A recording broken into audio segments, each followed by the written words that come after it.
Sono passati più di 100 anni dalla fine della Prima Guerra Mondiale. Tutto è cambiato da allora, anche se, come diceva qualcuno, la guerra è una brutta bestia che gira il mondo e non si ferma mai. E proprio sull'altopiano dei 7 comuni sono ancora ben visibili le impronte di quella bestia che a suo tempo ha lasciato su quel lembo di Veneto un grande vuoto. Quando il conflitto ha bussato alle porte dell'altopiano, infatti, la popolazione è stata sfollata e un fiume di profughi è sceso dalla montagna per conoscere il dolore e lo sradicamento in pianura. Questo dramma è ancora vivo nella memoria delle generazioni che sono tornate, dopo l'orrore della guerra granda, a far vivere l'altopiano e le sue contrade.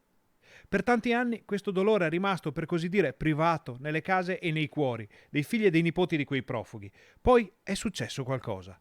Nel 2016, in occasione della visita del Presidente della Repubblica Sergio Mattarella in altopiano, l'allora Presidente dell'Unione Montana Emanuele Munari parlò con il Capo dello Stato di quanto era accaduto al popolo altopianese e nacque l'idea di un'onorificenza al valor civile proprio per ricordare quanto subito dalle genti dei 7 comuni.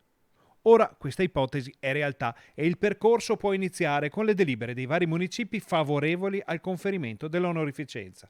L'iter verrà presentato ai sindaci e ai cittadini domani alle 14:30 nella sede dell'Unione Montana, dove Giancarlo Bortoli, coordinatore del comitato scientifico che sta seguendo le varie fasi del percorso, darà ufficialmente il via allo sprint finale. Un momento storico per l'altopiano e per il Veneto che non hanno mai dimenticato.